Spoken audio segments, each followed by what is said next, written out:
Is autism contagious? I was in the sensory room when Stella Sinclair, the hottest snow bunny in school, walked in and told me, "I need you to teach me how to be autistic." I laughed, thinking she was joking. "I'm serious," she said, closing the door behind her and locking us in.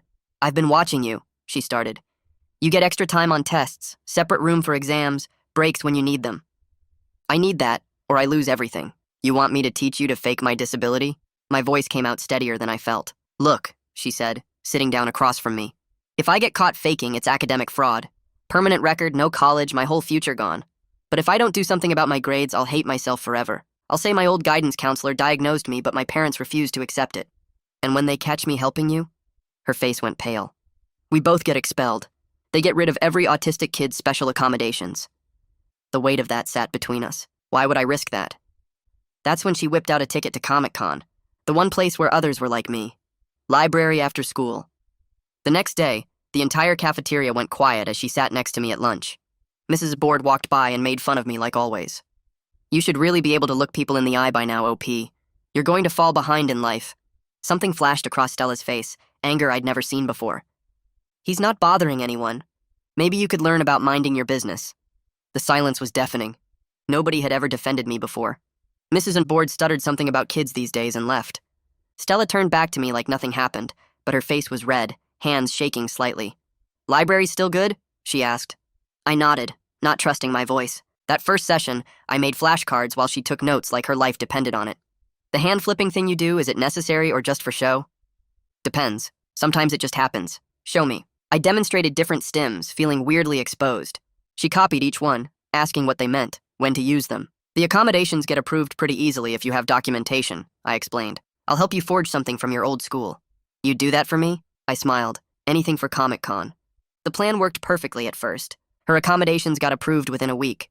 But people used her as a new reason to bully me. COP? Stella manages her autism without disrupting class. She kept sitting with me at lunch. Her soccer friends stopped talking to her. "Why are you hanging with the weird kid?" they'd ask. "OP's not weird. You're just boring." The first close call came 3 weeks in. Dr. Powwow, the school psychologist, showed up unannounced to observe our new autistic student. I was across the room frantically texting under my desk. "Don't stim too much. No, wait, stim more, she's watching. You're making too much eye contact." Stella was trying not to laugh at my panic. My heart did something complicated. The parent-teacher conference nearly ended everything. Both families were there, and Mrs. Board said it. "Stella proves autism doesn't have to be disruptive. OP could learn to be more like her." My mom's face crumbled. "I can't turn it off," Stella told me one afternoon, arranging my pens by height, then color, then brand. The patterns, the sounds, the textures, it won't stop. "Maybe it was never off." She looked at me sharply. "What?" "Maybe you were always masking and didn't know it." During what was supposed to be meltdown practice, she held my hand to understand pressure. But neither of us let go. We sat there, her thumb tracing circles on my palm, and I asked, "Is this part of the performance?" "I don't know anymore," she whispered. "I don't know if I'm becoming autistic or if I always was and you just gave me permission to stop pretending." Someone in the hall said, "Stella used to be normal. OP made her weird." Her response was immediate. "No. OP made me stop pretending to be someone else." The specialist arrived early the next morning. She separated us immediately, tested us individually for hours. When she finally brought us back together, we were both exhausted. She sat next to me and our knees touched and neither of us moved away. "You both clearly have autism spectrum disorder, doctor," Loka said, marking something on her clipboard. "However, there's something unusual about your presentations." Stella went rigid beside me. "The romantic attachment between you two is affecting your presentations in ways I've rarely seen." That's when Stella said something I'll never forget. Something that changed everything about what I thought happened between us. She looked right at Dr.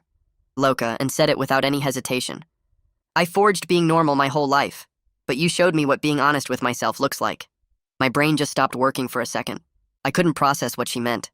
Dr. Loka kept writing on her clipboard like this was totally normal. She wrote for what felt like forever, then looked up at both of us. "I'll have my full report ready in a few days," she said, standing up. "You can go now." We walked out of her office and neither of us said anything. Stella's hand touched mine for just a second as we walked toward the library. My whole body felt weird, like I was floating and sinking at the same time. We got to our usual corner in the back where nobody ever goes. Stella sat down and then just started crying. Not like in movies where girls cry pretty with one tear rolling down. This was real crying with snot, and her whole face turning red and ugly sounds coming out. She kept trying to talk but couldn't get words out. I grabbed the tissue box from the reference desk and handed it to her. She took like 10 tissues at once and just held them against her face.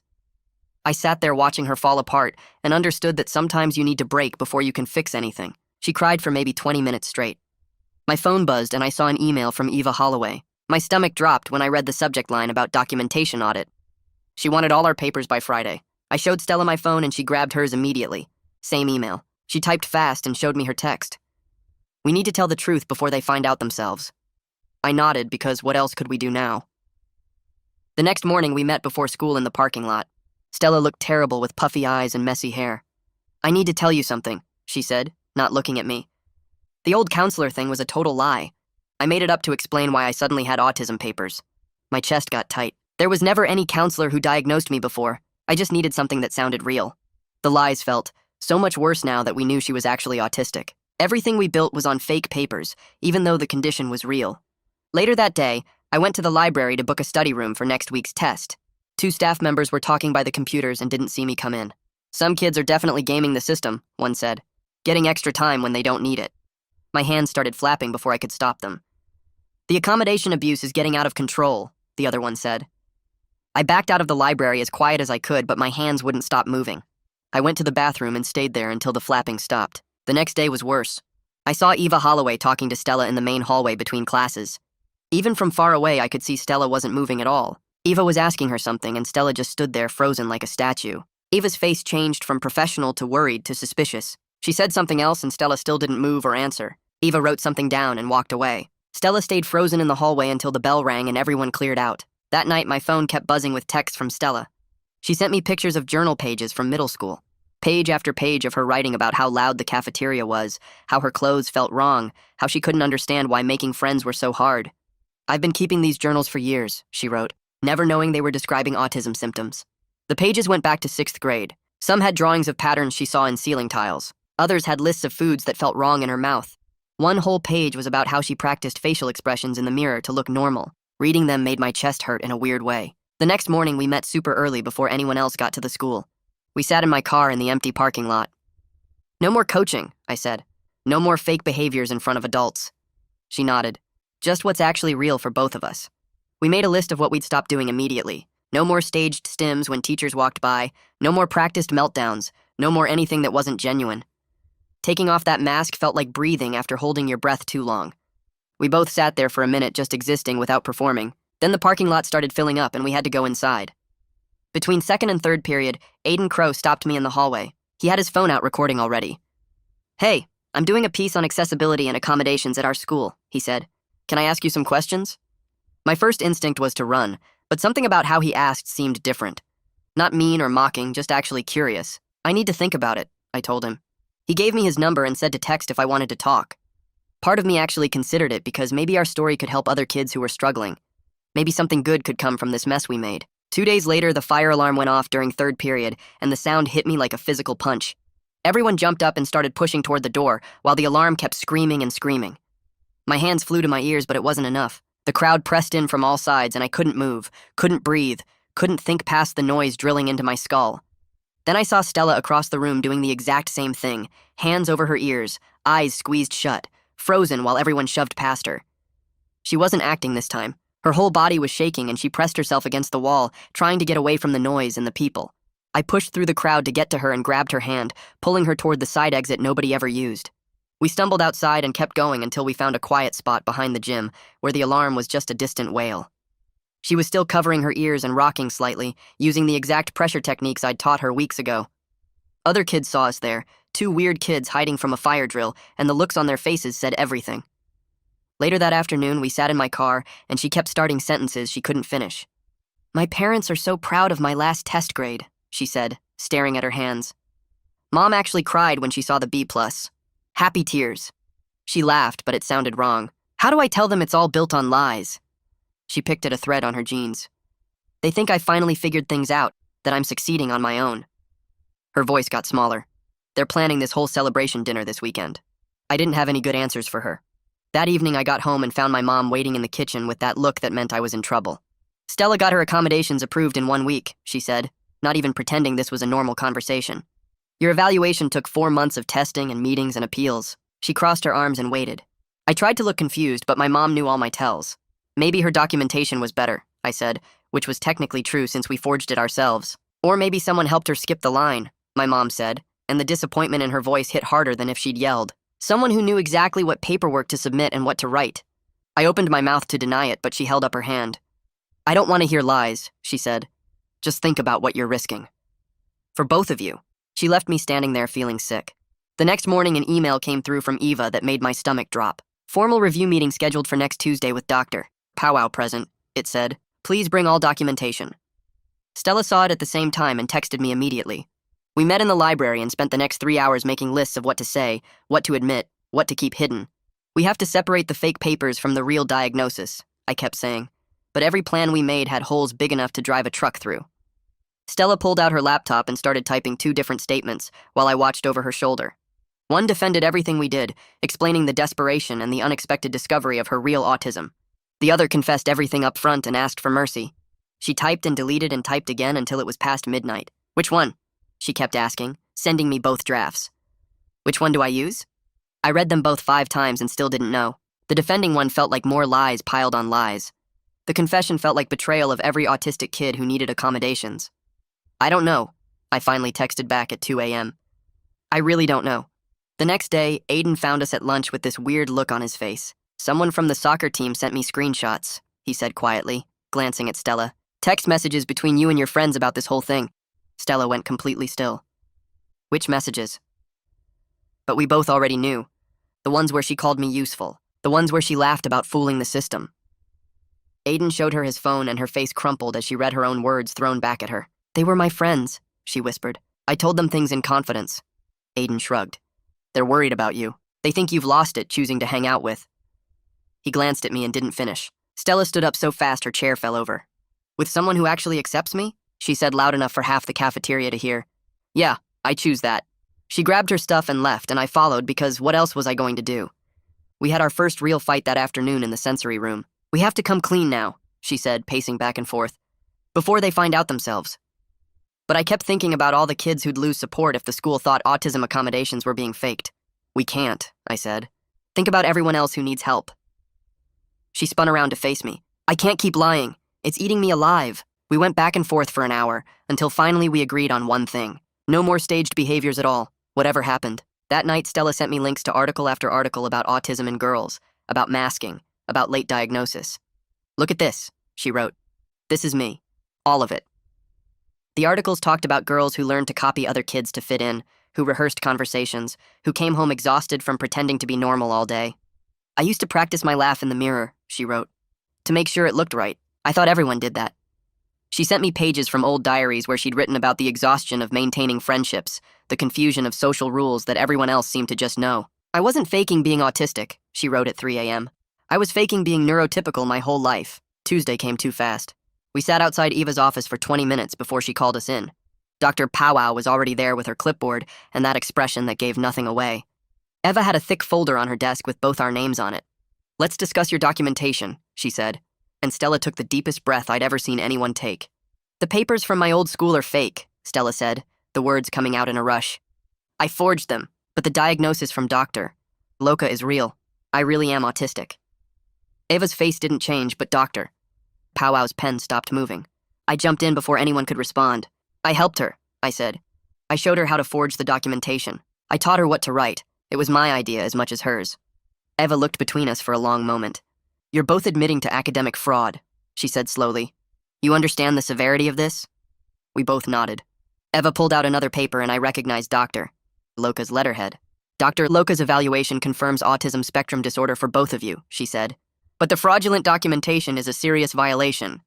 She looked at Stella. I'm suspending your accommodations immediately pending a full review. Stella nodded like she expected it. However, Eva continued, I'm willing to expedite legitimate evaluation processes for both of you rather than moving straight to disciplinary action. Dr. Powwow finally looked up from her notes. Your body language is fascinating, she said, which wasn't what I expected. The way you mirror each other's movements, the synchronized breathing patterns. She made more notes. Very unusual presentation. Eva cleared her throat and told us to expect more meetings while they sorted everything out. We left her office feeling like we'd just jumped off a cliff together. That same afternoon, Stella pulled out her phone in the library and called Dr. Loca's office herself. She scheduled an appointment without asking me or her parents for help. Her hands shook while she talked to the receptionist, but her voice stayed steady. After she hung up, she texted me 3 words that made my chest tight. I need to own this myself. The next morning changed everything at the school. Aiden had published an article in the school paper about the accommodation debate without using our names. But everyone knew who he meant. The headline asked who really deserved support and why some kids got help while others struggled alone. By lunch, the whole cafeteria was talking about it. I heard our story twisted into different versions at every table. Some kids said accommodations were just for cheaters. Others argued that the system was broken if people had to fake disabilities to get help. The whispers followed us everywhere. 3 days later, I had the worst shutdown of my life. I was walking to math when 3 different groups started talking about fakers all around me. One kid said people who fake disabilities should be expelled. Another said real disabled kids were probably faking too. A third group was laughing about how easy it would be to pretend. My brain just stopped working. I dropped to the floor and covered my ears, rocking back and forth. Everything was too loud and too bright and too much. Stella appeared out of nowhere and put her body between me and everyone else. She pulled out my protocol card and showed it to the teacher who tried to make me stand up. He needs space and quiet, she said firmly. She sat with me for 20 minutes until I could move again. That night, she wrote an email to her soccer coach that took her 3 hours to finish. She kept deleting and rewriting parts. Finally, she sent it, asking for a temporary break from the team to focus on her mental health and evaluations. She showed me the response the next morning. Disappointed but understand. Your spot will be waiting when you're ready. Her eyes got wet, but she didn't cry. 2 days later, a formal letter arrived from Principal Leopold Wallace. The official review hearing was scheduled for next week, pending our evaluation results. The letter listed all the possible consequences, including suspension, expulsion, and permanent record notes. Reading it made everything feel more serious than our stupid plan ever was. We spent that whole Saturday afternoon in the sensory room practicing what we'd say. Just facts, no drama, taking full responsibility for the forgery while explaining about late diagnosis and masking. Stella's hand shook every time she practiced her statement. She kept forgetting parts and starting over. I made flashcards with key points, but she couldn't focus on them. We practiced until the janitor kicked us out at 5. Monday brought another surprise. Stella found the teammate who'd leaked her text to Aiden and confronted her in the locker room. I waited outside and heard raised voices through the door, but when Stella came out, she wasn't angry anymore. She said she was jealous I chose the weird kid over them, Stella told me. The apology had been weak and full of excuses, but Stella had set clear boundaries about respect and friendship before walking away. That afternoon, Dr. Loca's report arrived by email to both of us in the school. 8 pages confirming our autism diagnoses and explaining how our mutual regulation and romantic connection created unique presentation patterns. The validation hit me hard. After weeks of doubt and fear, a real doctor was saying we were both actually autistic. The report explained how we helped each other function in ways that looked different from typical autism presentations. Stella printed it out and highlighted parts, crying over sentences about masking and late diagnosis. Aiden caught up with us the next day, asking for official quotes for his follow-up article. I shook my head immediately, but Stella thought about it. She gave him one careful statement about the importance of authenticity and the cost of masking. Her words didn't expose our full story, but they were powerful. Nobody should have to hide who they are to get through school, she said. Aiden wrote it down word for word. That night, Stella spent hours writing a letter to her parents. She explained everything about her lifelong masking, the sensory issues she'd hidden since childhood, and the social exhaustion she never had words for before. She wrote about forcing herself to make eye contact even when it hurt, about practicing facial expressions in mirrors, about coming home from the school and crying from the effort of acting normal all day. She printed it out the next morning and left it on their kitchen table before school. She texted me from the bus, just 2 words that said everything. Terrified but relieved. Went through her the whole hearing 3 days later when Principal Wallace read the panel's decision out loud in that big conference room full of teachers and staff members. Academic probation for 1 quarter meant weekly check-ins with Ava about our progress, but no marks on our permanent records, which made my shoulders drop with relief I didn't know I was holding. The 40 hours of community service had to be spent helping with accessibility stuff for the district, and Eva already had a whole list of projects we could work on together. Stella's one-game soccer bench seemed to hit her harder than everything else combined, because she loved playing more than anything, but she just nodded and accepted it without arguing. Nobody else lost their accommodations, which was the biggest relief, because I couldn't have lived with myself if other kids suffered because of our stupid plan. The panel filed out, and Eva stayed behind to hand us our official paperwork with all the requirements spelled out in detail, including deadlines and contact information for our service coordinator. 2 days later, Aiden's article went live on the school website, and within hours, the comment section exploded with students sharing their own stories about hiding learning differences or mental health struggles because they were scared of being labeled or losing opportunities. Some comments attacked us for lying, but most were asking real questions about why accommodations were so hard to get legitimately, and why the pressure to seem normal was so strong that people would risk everything to fake a disability. Mrs. Abord showed up to first period the next Monday, looking uncomfortable and reading from a paper that was clearly written by someone else about respecting neurodiversity and creating inclusive classroom environments. Her apology came out stiff and rehearsed, but when she looked right at me and said she was sorry for years of comments about eye contact and disruption, my throat got tight because I never thought I'd hear those words from her. The mandatory autism awareness training she had to complete was 20 hours according to the paper Eva showed us later, and included modules on masking, sensory processing, and communication differences. That Thursday, Stella and I sat in the library conference room with Eva, while 12 other students filed in for our first lunch meeting about masking and late diagnosis. 3 freshmen looked ready to bolt, 2 seniors seemed angry about something, and the rest just looked curious or confused about why they were there. Eva introduced us and explained we'd be sharing our experiences and answering questions, but not giving advice or diagnosis help, because we weren't qualified for that. The hour went by fast, with kids asking about everything from how to talk to parents about getting tested, to whether accommodations really helped or just made you stand out more. After everyone left, 3 students stayed behind to thank us privately, with one girl crying as she explained how our story made her realize she wasn't broken or lazy, but might actually need real help. Our legitimate evaluation reports arrived by certified mail 2 weeks later, with official diagnoses and detailed accommodation recommendations based on our actual needs, not the fake ones we'd made up. Mine specified extra time for tests, movement breaks every 30 minutes, and access to a quiet testing room, while Stella's included similar accommodations, plus permission to use fidget tools and noise-reducing headphones when needed. The legal paperwork felt heavy in my hands, knowing these were real documents that couldn't be taken away, because we'd earned them through honest evaluation, not lies and forgery.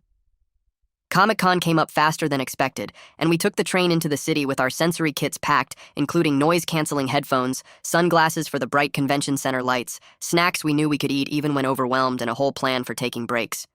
The crowds hit us immediately when we walked in, and I saw Stella's face go pale as thousands of people pressed around us, all talking and moving, and creating this wall of sound that made my skin feel too tight. We found a quieter corner near some indie comic booths and put on our headphones, which helped, but after 2 hours, Stella grabbed my hand and squeezed it 3 times, which was our signal for needing to leave right now. We made it outside and sat on the curb for 20 minutes just breathing and letting our nervous systems calm down before deciding to head home early.